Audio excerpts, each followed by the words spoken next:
Įsivaizduok, parduodi savo butą Vilniaus centre ir nusipirki vieną akciją. Taip, tu teisingai išgirdai. Vieną vienintelę akciją. Šiandien papasakosiu Jums apie brangiausius investavimo objektus pasaulyje. Ir čia ne šiaip kažkokie prabangus daiktai. Kalbėsime apie tikrus investavimo monstrus. Bet tai dar ne viskas. Kaip manote, kiek kainuoja brangiausias paveikslas pasaulyje? Vienas šveicaras jį nupirko už 75 milijonus. O pardavė už... Na, palaukite, nenoriu sugadinti staigmenos. O gal Jums įdomu, kiek kainavo brangiausias namas planetoje? Pasakysiu tik tiek. Už tokius pinigus galėtum nusipirkti visą Palangos miesto centrą. Na ir dar liktų šiek tiek smalkiems. Na, jeigu pinigų tokiems pirkiniams kol kas nesukrapštai, nesiparink. Šiame vaizdo įraše taip pat išmokysiu tave, kaip investuoti turint viso labo 10 eurų kišenėje. Jei visgi savo sąskaitoje turi vieną kitą nereikalingą milijoną, tavo dėmesiui brangiausias akcijos mūsų planetoje. Ir šias rungtynės užtikrintai laimi ne kas kitas, ogi senuko Buffeto vis dar valdomas Berkshire Hathaway. Dabartinė šios kompanijos vienos akcijos kaina kainuoja varganus 690 tūkstančių žaliųjų. Maždaug parduodi savo 3-4 kambarių butą Vilniaus centre ir jau beveik gali įpirkti vieną Berkshire aktyvą. Tik vat klausimas, o kokio bieso turėtum tai daryti? Atsakymas iki skausmo pažįstamas. It's all about money.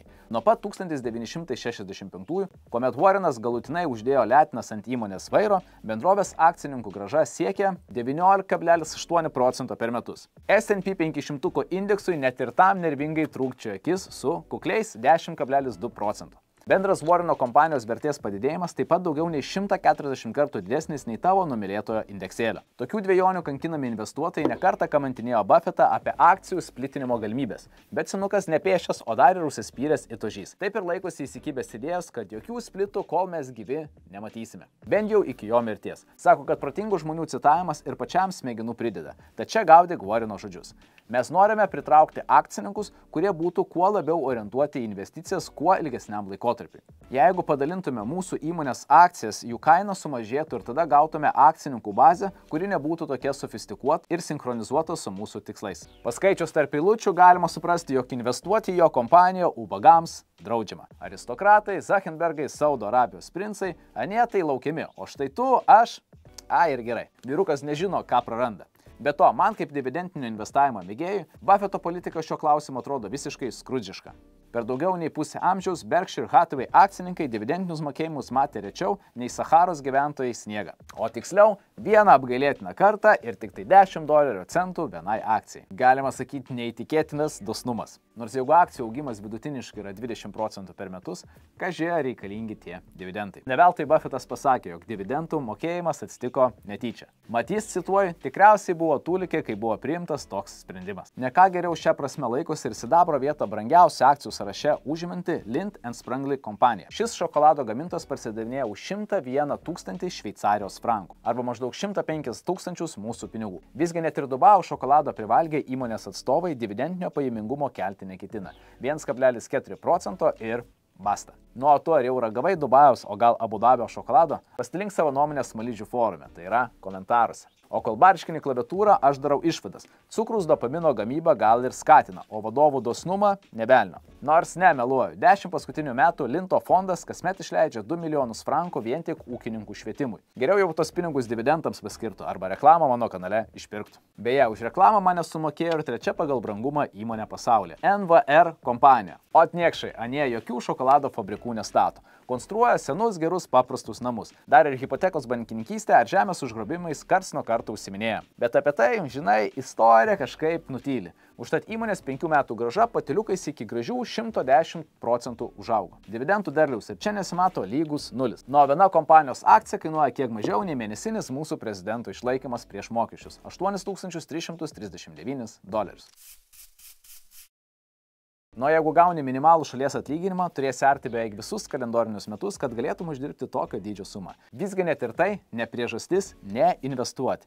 Net ir su 10 eurų kišenėje įmanoma atsidurti prie investicinio maratono starto. Ir padaryti tą yra labai paprasta. Čia į pagalbą tau atskuba sutelktinio investavimo platforma Scramble. Atsidarai joje sąskaitą, patvirtini savo tapatybę ir viskas. Gali pradėti investuoti nelaukdamas algos padidėjimo ar pirmųjų žibuoklių. Priklausomai nuo tavo rizikos apetito, tavo metinė grąža čia gali siekti nuo 12,4% iki net 25% per metus. O dar ir savo karmos banką papildysi bonusiniais taškais. Juk Scramble dirba tik su itin aukšto skaidrumo ir sąžiningumo standartus atitinkančiamis įmonėmis. Lintu ar Berkshire Hathaway jie tikrai nefinansuoja. Aniems to ir taip nereikia. Bet pavyzdžiui, artėjančiame raude figūruoja tokie pavadinimai kaip Adonis, Positive Cake ar The Black Farmer. Jei norėtum gauti daugiau informacijos apie šias bendrovės ar paties Scramble veikimo principus, visas reikiamas nuorodas palieku po šio vaizdo įrašu. Tavo patogumo jau esu sukūręs detalų video apie Scramble, kur viską detaliai aptariu, taip kad netikėk pasižiūrėti, juk brangiausia investicija tai investicija į tavo paties žinias. Pratęsiant mintį apie investicijų brangumą, kas dar šauna į galvą? Ogi bitkoinas. Kaip aš mėgstu sakyti, būkime turtingi ir teisingi, juk ne kiekvienas gali suploti virš 100 gabalų vienos kriptovaliutos įsigijimui. Aišku, kripto šiek tiek skiriasi nuo akcijų prekybos. Jei visgi tau tai pavyko, sveikinu. Galimai gali tikėtis 148% metinės grąžos. Nuo 41 500 iki 103 000 dolerių, būtent tiek pabrango populiariausia kriptomoneta per 12 paskutinių mėnesių. Žinoma, kripto prekyba ne akcijų prekyba, kur turi viską pirkti vienetais. Šiuo atveju galima įsigyti ir 0,00001 bitkoino ir panašiai. Galima įsigyti nedidelę dalį bitkoino. Nebūtina investuoti visos pinigų sumos, kad įsigytum vieną vienetą. Na, aš tik noriu priminti, jog investavimas visada yra susijęs su rizika ir aš tikrai neraginu ir nerekomenduoju pardavinėti paskutinius savo marškinius ir šluoti bitkoino atsargas. Nes iš pirmo žvilgsnio didelio čia daikto. Parduodi savo širdį ir jau 10 bitkoinų gali įpirkti. Pala, apie ką aš čia? Jei nežinojai, šiaip tai aš irgi nežinau, širdies kaina donorų rinkoje siekia 1 milijoną baksų. Jeigu kam nors prastumsi savo kepenis, gausi 557 000 žaliųjų arba ekvivalentiškai 5 bitkoinų. O vat inkstus papigiai šiomis dienomis teks atiduoti. Vos už 2 bitkoinus. Tad susimildamas prieš darant bet kokius sprendimus, įjung galvą ir vadovaukis ne pociūno pamastymais, o savo šaltų protų. Šaltą dušo gali prieikti ir pamačius brangiausių šiuo metu ETF kainą. Šį titulą garbingai gina iShare Nasdaq 100. Šis ETF'as kainuoja beveik 1200 eurų už vieną vienetą. Jo tikeris, jeigu norėtum surasti ir į jį investuoti, yra SXRB. Nuo brangiausio S&P 500 ETF'as yra SPI ilgoji SPDR S&P 500, kuris kainuoja daugiau nei 610 baksų. Manau, jog sutiks, jog tikrai brangoka. Juolab, kad ETF'ai ir buvo sukurti tam, kad nuo algos iki algos gyvenantis investuotojai galėtų įpirkti bent dalelę trokštamų, tačiau drakoniškai kainuojančių akcijų. Visgi SPI ilgoji tai ne tik brangiausias, bet ir pats pirmiausias į biržą patekęs fondas. Jį žmonės perka nuo pat 1993 arba beveik tiek pat laiko, kiek aš gyvenu šioje planetoje. Nuo brangiausias europietiškas S&P 500 yra SXR8. Jo kaina irgi svyruoja apie 600 eurų. Pasaulyje žmonės investuoja ne tik į tradicinės priemonės, bet ir į gan ekstravagantiškus dalykus. Turiu vieną pažįstamą, kuris už paskutinius pinigus supirkinėjo meno objektus. Prisiperka vyrukas keistų paveikslų, sėdi ir spokso juos. Ir tikisi, jog laikui bėgant parduos juos žymiai brangiau. Atrodytų visiškas durnizmas, o ne investicija. Visgi ši strategija kartais irgi atneša itin smagių rezultatų. Pavyzdžiui, toli ieškoti nereikia. 2013-aisiais vienas šveicaro kolekcionierius nusipirko Da Vinci Salvator Mundi paveikslą už 75 milijonus dolerių. Ilgai jis juo nepasidžiaugė ir perdavė jį rusui už jau 127,5 lemo. Na, o rusai uždirbti sugeba net žemėgės pardavinėdami po arbūzo etiketę. 2017-aisiais Christie aukcione tas pats paveikslas iškeliavo į Saudo Arabijos princo kolekciją ir kainavo jis jam tik 450 milijonų žaliųjų. Vos per 4 metus šios investicijos grąža siekia 366%. Tai kas ten sako, kad menas yra nuobodu? Jaunam investuotojui investicijos į nekilnojamą turtą irgi gali kelti žiovulį. Nusipirki savo butą, įsirengi jį ir išnuomoji. O tada 30 metų lauki, kol investicija atsipirks. Emocijų ir azarto tiek pat, kiek ir 5 valandas iš eilės žiūrint į sieną.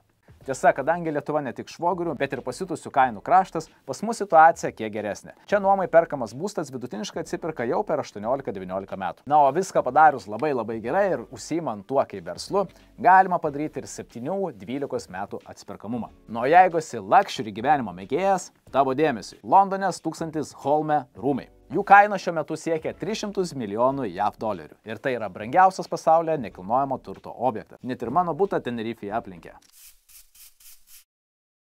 Nuo prie tokios prašmatnios trobos dar ir brangiausi pasaulyje ratai nepakenktų, tiesa? Juolab, kad į mašinas užkietėję investuotojai taip pat žiūri kaip į puikią uždarbio priemonę. Brangiausiu ever automobiliu laikomas 1950-ųjų Mercedes 300 SLR Unlehaut Coupe. Pasaulyje egzistuoja viso labo 2 tokie modeliai ir už vieną iš jų 2022-aisiais kažkas nepatingėjo suploti $142 milijonus.